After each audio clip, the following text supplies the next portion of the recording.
People often ask me, how can you work with people with Alzheimer's disease? Isn't that very depressing? And I say, it really isn't depressing. You know, we don't see the things that people can't do, we see the things that people can do. And we really believe that no matter what disease process is going on in the brain, what functioning you cannot do for yourself, that there still maintains the essence of the person. The person is still fully capable of being loved, and the person is still capable of loving. It doesn't matter how impaired a person is and what level of organic brain disease you have, but you still have the same feelings, the same needs, and the same desires to be a part of a community, to be valued, and to have meaningful relationships. And that's what we do at adult day programs, is we help people still maintain connected and still maintain their vitalness in a community.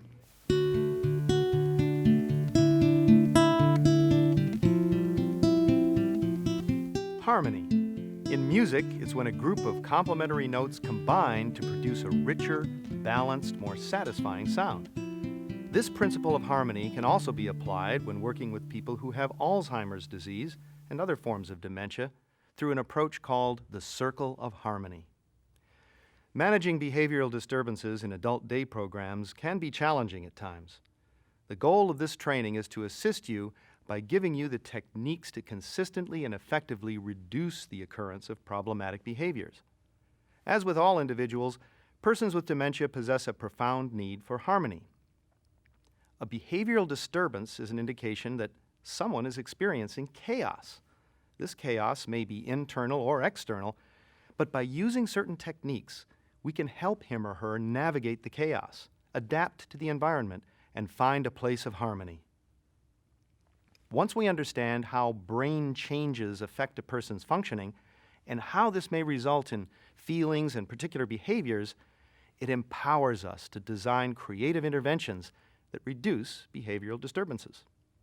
When you've completed this presentation, we hope that you will look at your role as a day program professional in a new way, seeing yourself as an instrument of harmony. Think of yourself as helping to release a friend trapped in a locked room by opening the door.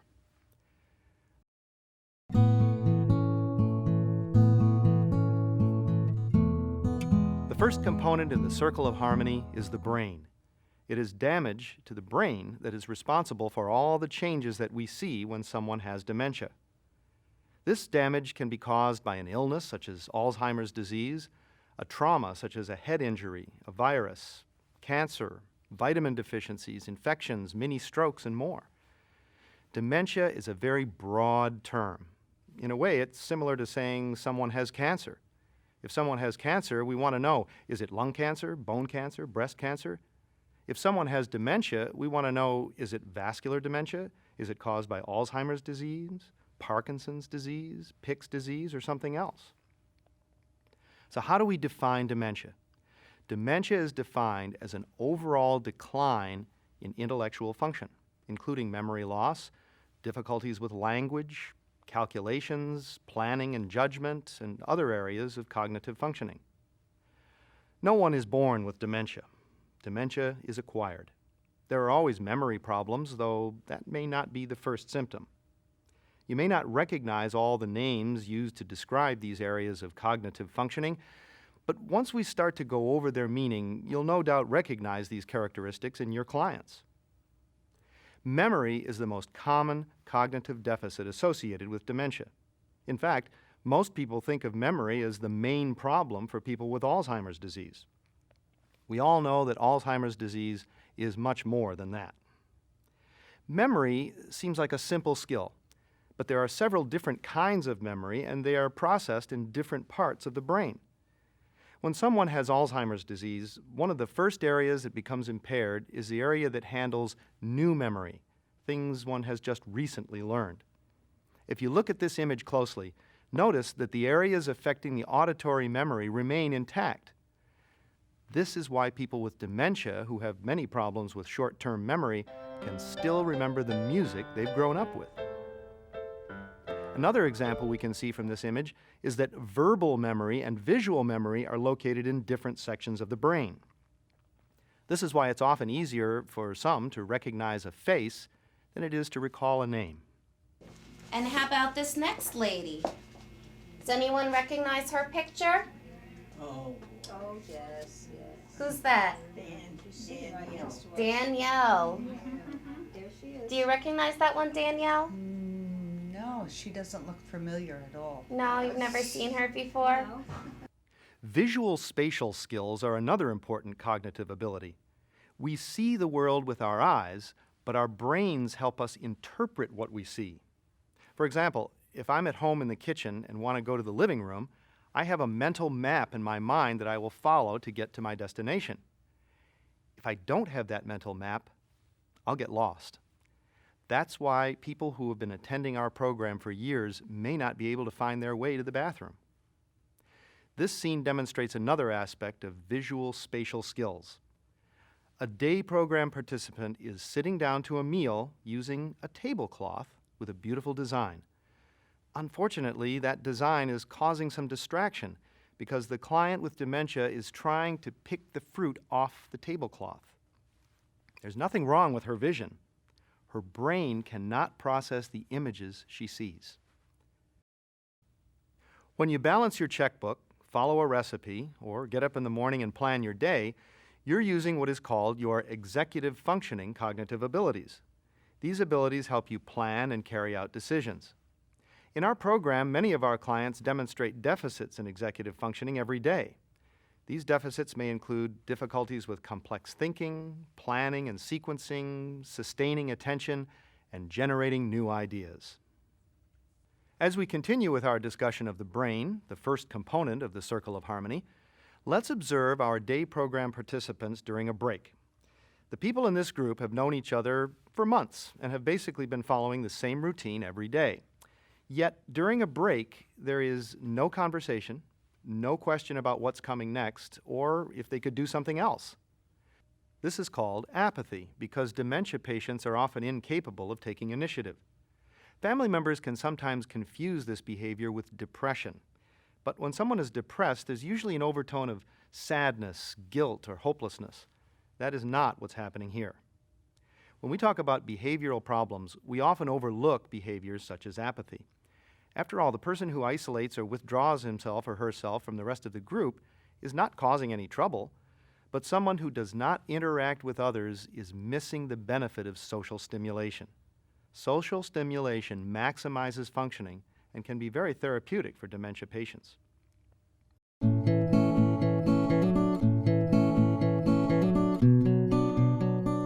Everyone has trouble finding the right words sometimes, but when people have dementia, their trouble with language is due to damage in a portion of the brain. As you can see from this image, there are several areas of the brain that are involved in processing language. A problem in any of these areas can cause problems with language. Sometimes people have what is called expressive aphasia, a problem expressing language, or receptive aphasia, a problem understanding language. In our scene, Janet is speaking. What kind of language problem do you think she has? Janet, tell everyone what kind of trees you might have in your yard. Do you have a lot? No. You don't have a lot of trees? What kind of trees do you have? Another common cognitive deficit in dementia patients is apraxia. Getting in and out of a car, brushing your teeth and hair, sitting in a chair, getting dressed. All of these are simple tasks that you've been doing all your life and that you probably first learned as a child. How is it that dementia patients have problems with these tasks? Watch what happens when Danielle tries to put on her coat. As you can see, Danielle has no problem performing the movements that will enable her to get the coat on. She just can't figure out how to do it. What was once simple and automatic becomes a challenge because she is suffering from apraxia. Her mind knows she wants to put on the coat, and her body is able, but the connection between the two is weakened. While we don't usually ask people the meaning of proverbs during the day, we do use our ability to think abstractly all the time.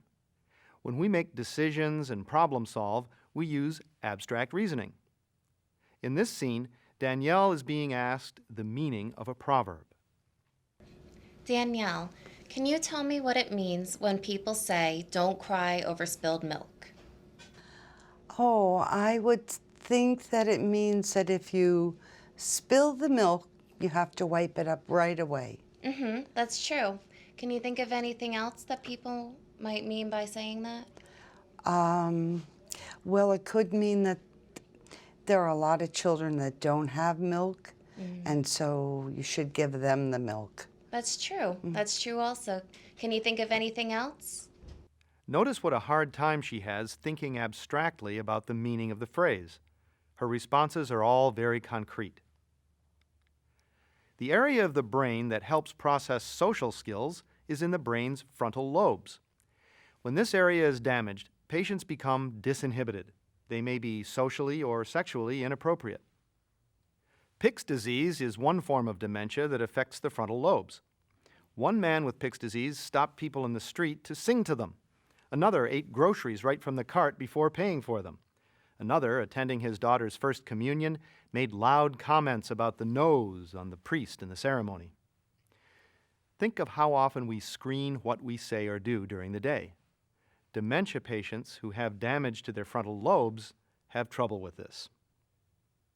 Hallucinations and delusions are common in people with dementia.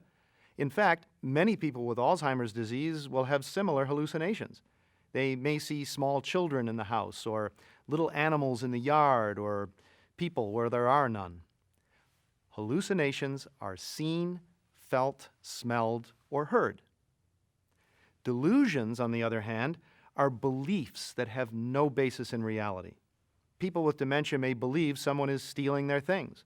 They may have delusions of infidelity and think that their spouse is unfaithful. Another common delusion is called Capgras syndrome, where people think the person they are with, whether a spouse or a child, is not really who they are. They believe the person is an imposter. While it's important to understand the cognitive deficits that impair people with dementia, it's also important to understand the strengths that are preserved. These strengths include sensitivity to emotional environment, social skills, ability to participate in tailored activities, ability to learn routines, personal skills, and redirection. By using these strengths, we can maximize the functioning of day program participants and help to manage behavioral problems that might occur. Preserved strengths are a source of self-esteem and identity. Janet has trouble understanding what she reads, but she is fluent in reading and gets satisfaction from being able to do so. I think that I shall never see a poem as lovely as a tree.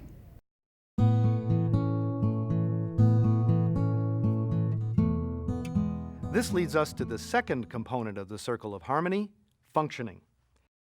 When a person experiences brain changes, it negatively impacts their ability to function independently.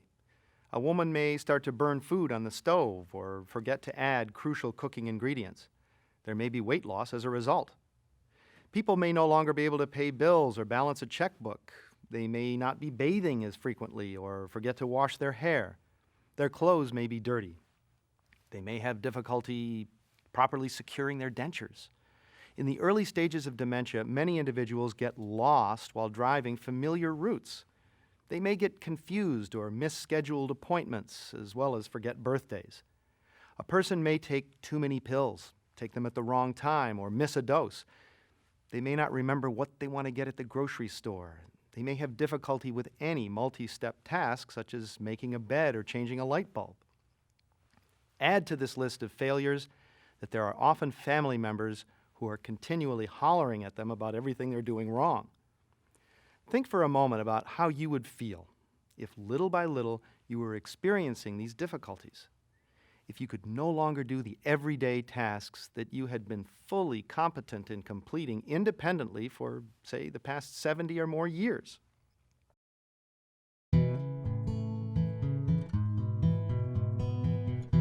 This leads to the third component of the circle of harmony, feelings.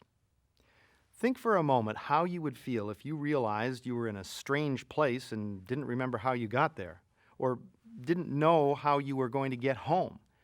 If you couldn't find your mother and father, and then the people next to you were telling you that they were dead. What if you thought someone was taking all of your money? If you couldn't find your purse, if you woke up in the middle of the night in a strange house, if you were hungry but couldn't find the bread to make a sandwich, if your children took away your car and you were stuck in your house, if someone had to help you take a bath and use the toilet. Quite a cascade of intense feelings, isn't it? A person with dementia may experience many of these feelings at the same time, in one day, in 1 hour, or within a few minutes. Listen as two clients describe in their own words how they feel about the changes they're experiencing. Well, the main thing is I no longer drive, and I miss that very much, because when I could drive, I could go to see my sister, and I have property in a house in Pennsylvania, and I would go up there. So I feel restricted. I'd rather be able to go places on my own. I don't like to have to depend on somebody. I'm used to just going. There's a certain amount of forgetfulness, and that irritates me. The old man isn't as dumb as you think he is. He could teach you a little bit. I'm the old man, or the old woman, and everyone below me is the younger people, and they have to realize that we didn't get where we are being stupid. We may not know as much as you know now, but you didn't know what I knew when I knew it. And you're suppressing me and trying to make me look like a piece of dirt. For me, I like that I can make people happy, and I like when I make people smile and laugh, and when I make them feel good about themselves, because I think a lot of them, going along with aging and with the memory loss, it hurts their self-esteem.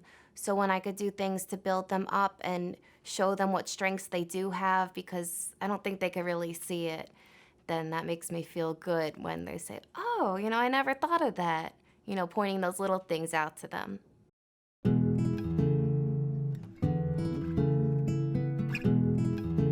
The fourth component in the circle of harmony is understanding behavioral changes.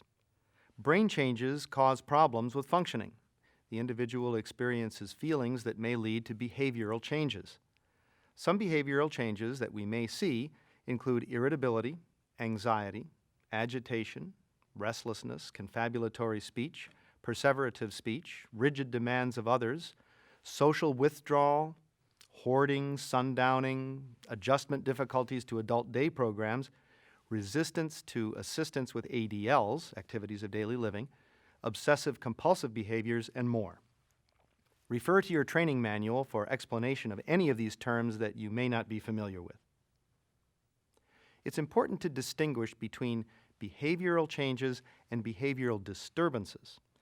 What may be disturbing to one caregiver may not be disturbing to another caregiver. For example, consider Barbara, who is having visual hallucinations of children jumping on the furniture in her living room. She anxiously runs to tell her husband of the problem, who promptly runs into the room and yells at the imaginary children, jumping on the furniture. Barbara is relieved. The hallucination passes, and she has been reassured. For another caregiver, treating the situation differently, this exchange may have resulted in an argument that quickly escalated when the caregiver insisted that there were no children in the room. Barbara's husband's reaction helped her cope with the behavioral change in a calm and reassuring manner. Here's another situation. Jane argues with her husband every night because he will not put on his pajamas before bed. Another couple deals with a similar situation differently, avoiding a behavior disturbance. Dan, the husband, lets his wife Priscilla sleep in her clothes, finding that he has more success in convincing his wife to change her clothes in the morning. It's a fine line between behavioral change and a behavioral disturbance, and this distinction can often be subjective. Most adult day program professionals would agree that a behavioral disturbance is a behavior that produces a clinically significant level of anxiety, agitation, or disturbance, is frequent or severe, is disturbing to caregivers or peers, is disruptive to group process, or is threatening to others. Some common behaviors that may turn into behavioral disturbances at adult day programs include wanting to leave the program early, not participating in sessions, refusing to use the bathroom, arguing with peers, irritable comments, wandering in the hallways, asking questions repeatedly such as, "Where's my wife?" Fixation on a coat or purse, worry about the bus, insisting that a peer is their spouse, yelling at staff or peers, negative comments during sessions, perseverative stories or comments, pathological laughing or crying, and let's not forget the pinnacle of behavioral disturbances, the catastrophic reaction, which is severe, intense, and extended in duration. It may involve yelling and screaming, crying, aggression, violent outbursts, or fleeing with the level of emotion expressed not in keeping with the situation.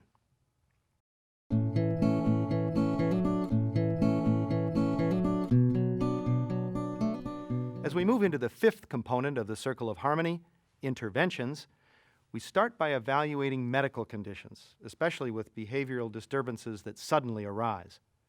It's important to rule out underlying medical conditions such as urinary tract infections, physical pain, undiagnosed illnesses including delirium and side effects of medications. In such cases, a routine medical screening with updated blood work is helpful. This is crucial for the person who may not be able to clearly articulate how they are physically feeling due to language and comprehension impairment. In addition, we should also inquire about changes in routine. Is there a new caregiver in the morning or a longer bus ride? Are there household changes? Is there construction in the home or any overnight guests or other changes? Perhaps a sick pet. Consider Hugh, diagnosed with Alzheimer's disease with delusions and expressive aphasia. He comes into the program agitated and repeatedly goes to the coat closet to get his coat in attempts to go home. He motions with his hands and he perseverates about an animal. He's very difficult to redirect. The staff is ready to call the psychiatrist for adjustment to psychiatric medications. However, the staff first calls his wife, who states that they do have a sick dog at home who is bloated and dying. The client's agitation was rooted in reality. Once the staff understood the origins of his concerns, they could talk to him about his dying dog and offer sympathy and reassurance. The client felt heard and supported, and the agitated behavior about going home ceased. The benefits of psychiatric medications must be considered for behaviors that are severe and do not always respond solely to behavioral interventions. Some of these behaviors may include delusions, hallucinations, paranoia, mood irritability, depression, aggression, and anxiety. Remember the story of Barbara's anxiety with the children jumping on the furniture? This is a good illustration of a mild hallucination that was easily treated with only a behavioral intervention, mainly the husband scolding the imaginary children.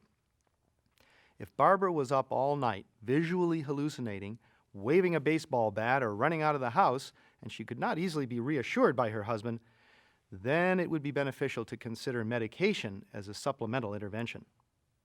In addition to the techniques we use to restore harmony to a person experiencing a behavioral disturbance, it is essential to remember that effective interventions are also an art form. There is no one solution. Behavioral manifestations are unique and ever-changing. The way we intervene will vary depending on the personality of the client and the personality of the staff, and as we all know, sometimes it takes multiple staff members, a group effort, to aid in a successful intervention. There may be times when it takes 3 or 4 staff members doing tag team to deal with a client who is insistent on walking home 15 miles in the rain to care for her sick cat.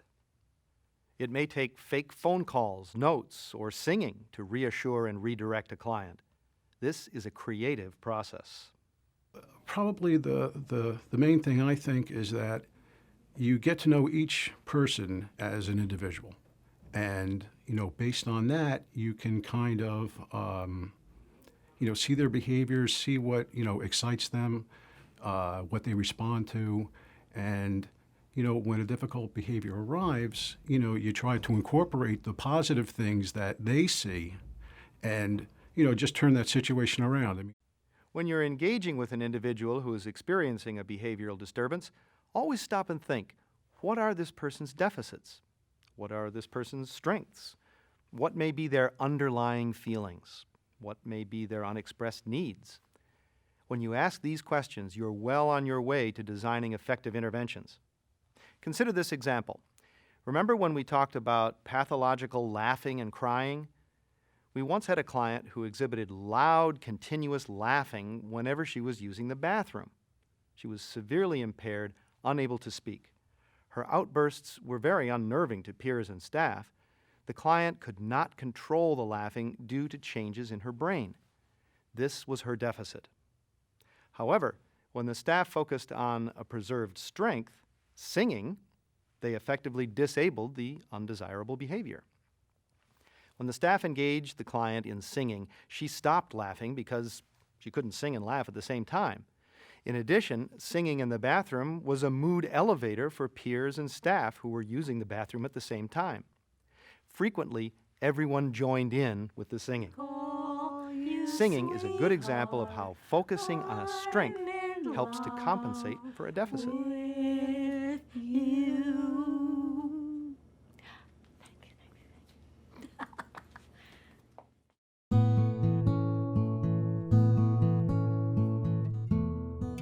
The client profile is a useful tool that assists us in gathering vital information.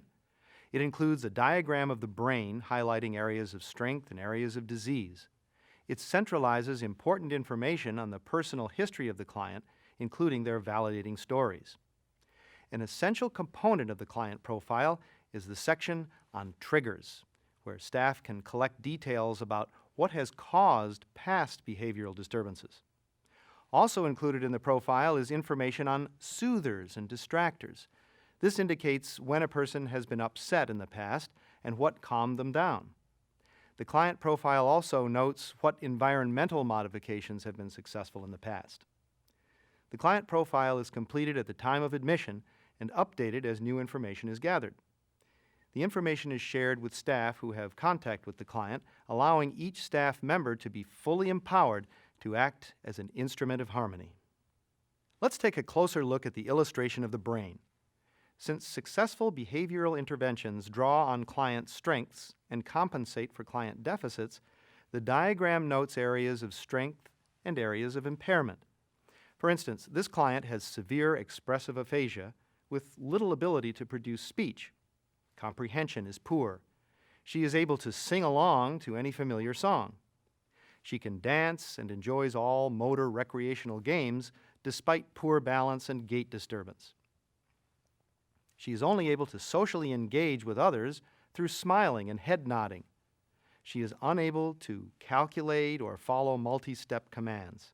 She has very poor short-term memory. In order for any behavioral intervention to be successful for this client, it cannot rely on language or short-term memory. It can rely on music, motor tasks, or nonverbal social contact. The client profile also notes the diagnosis and the mini mental state exam score, if it is available. This is where it's crucial to make the connection between the illness and the functioning ability. Am I asking her to do something that she can't? If a client can't take a piece of paper in her right hand, fold it in half, and place it on the floor, she is probably not going to be successful doing multi-step tasks such as craft sessions unless she receives step-by-step assistance. The client profile also collects information on a client's personal history, such as work, leisure, social patterns, military service, religious affiliation, church service, living situation, and validating stories. We found that the artful use of validating stories has been highly effective in treating behavioral disturbances. For instance, did a person receive a medal in the war? Were they the first to graduate from college in their family? Did they receive special honors upon retirement? Did they run a farm? Were they a Girl Scout leader? Are they proud of their 40 years of service with AT&T or that they designed their own clothes? Here's how a staff member, Scott, uses validating history to overcome Bob's resistance to getting up and walking to the bathroom. I learned that he's a former Navy man. That was a very proud time in his life. And just in discussion, we would talk about his time in the Navy and whatever else. So I decided that when it came time to take him to the bathroom or wherever we had to transport him, I would just use the Navy lingo. All right, weigh anchor. All right. There you go. Full steam ahead. I had to get that one in. There you go. You're doing good. Full steam ahead. Load those guns. Knowing these proudest moments and strategically using them is a very effective therapeutic intervention. When a person becomes upset and causes a disturbance, it's helpful to later review the situation and reflect on what triggered a particular situation. Does it happen at the same time every day? Does it happen after interacting with a particular person or after being asked to do a particular task? It is also helpful to ask the family about the triggers at home and to find out how they respond, what works and what doesn't work for the family. Note how the following example illustrates management of triggers. A trigger for Danielle is a half-full juice cup. Hey, Danielle. How's your lunch going? I don't have a drink. I don't understand why I can't get a drink. What kind of a place is this? I want a drink. Now, observe how the trigger is effectively avoided when a staff member is proactive. She prevents the trigger from occurring. Danielle, I noticed your juice was getting a little low. I brought you some more. Oh, thank you. You're welcome. Thank you. It's no problem. It's my pleasure. Thank you. You're welcome. Enjoy the rest of your lunch. Thank you very much. You're welcome. In the day program setting, you may see patterns in triggers. Maybe it's sitting next to a certain peer, the proximity of a person's chair to the door or window, being presented with a multi-step task, fatigue, extended verbal processing, overstimulation or understimulation. Knowing the triggers can help us stay one step ahead, preventing triggers from ever appearing and reducing the chance of a behavioral disturbance occurring.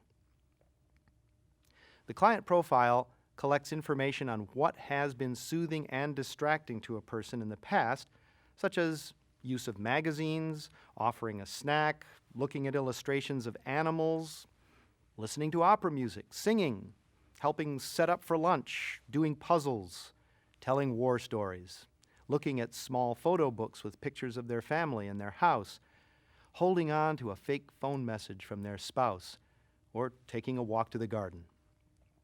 The list of soothers is as unique as the client. What's important is that the information about what has been soothing is collected, recorded, and shared with all those involved in providing care. This list should be ongoing.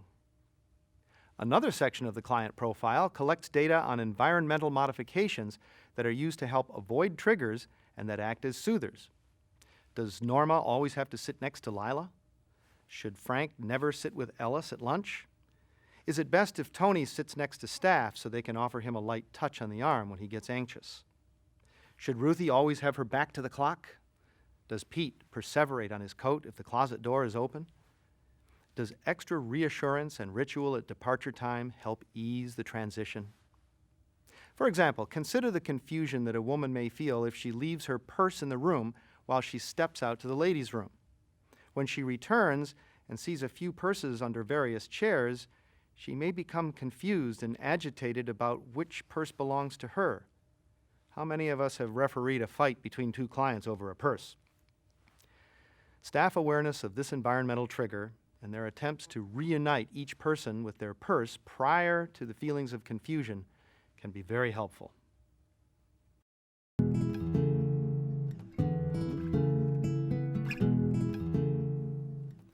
As adult day program professionals, we also have to ask ourselves, how engaging are the activities we offer?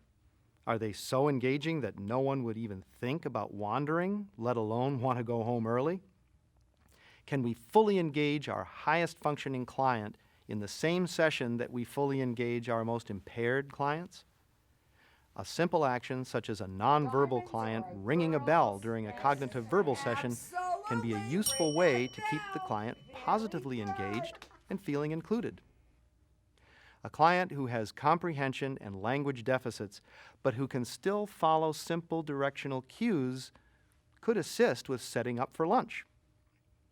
Having a job which contributes to the program can help a person feel valued and productive. We should ask ourselves, during cognitive or verbal sessions, are the activities multidimensional? Are there interesting things to look at and touch?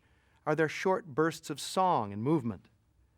As we challenge the clients who are the most cognitively intact, do we also stimulate those displaying negative symptoms, such as apathy, withdrawal, or isolation?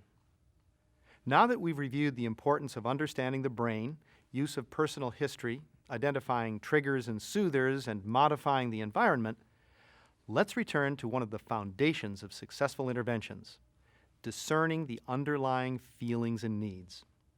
When incidents occur, do you have an idea about what may be the client's underlying feelings or needs? Do they need to use the bathroom? Are they in pain? Are they feeling lost or confused? Are they worried about not having money to take the bus home? Are they afraid they will be locked out because they can't find their key? Do they miss their deceased spouse? Do they feel left out and lonely? Are they frustrated with their limitations? Do they feel disempowered with not being able to drive anymore? Are they tired of trying to understand what people are saying? It's true, we may not know exactly how a person is feeling, but putting together what we know is part of the art of being an adult day program professional. Try and answer the following question for yourself. How do you think clients are feeling based on what you know about them and how they are presenting? The final tool we'll discuss is the staff log on behavioral interventions. This tool is used to evaluate isolated behavioral incidents. It gives us the opportunity to reflect on the concepts we've discussed and to evaluate our own implementation of the tools.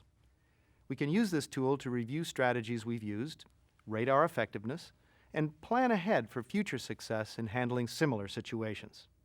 It cannot be stressed enough that our work is a collaborative team effort. Our collection of data needs to be ongoing, and our success stories need to be shared so all staff members can integrate the successful strategies. Group brainstorming sessions are particularly helpful for those extra challenging cases. Each center must decide the best ways to share information with their team.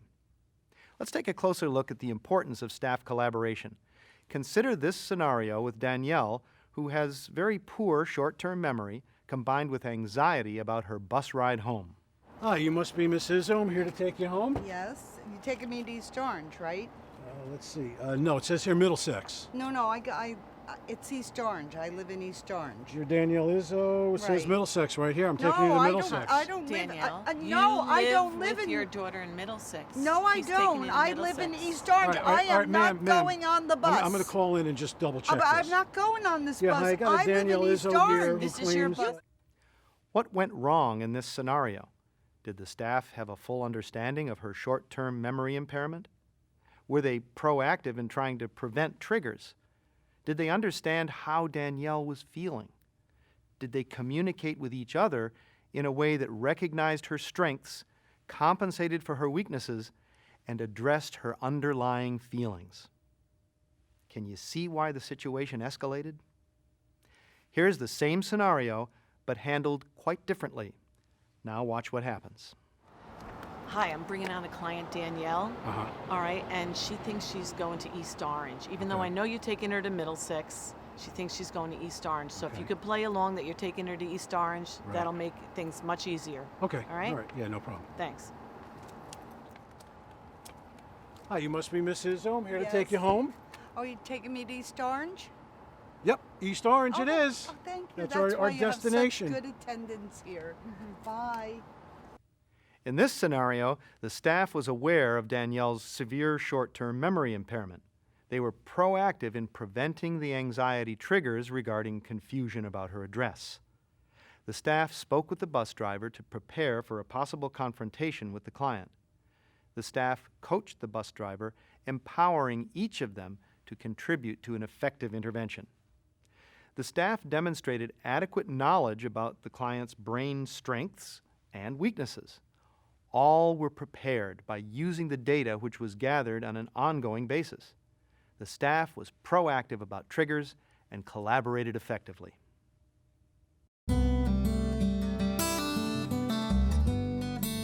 We hope that this presentation has helped to give you a broader perspective, that you see yourself as an instrument of harmony, bringing calm to clients who are in search of peace but cannot find it on their own. We hope that you feel empowered to utilize creative solutions based on the knowledge you've gained.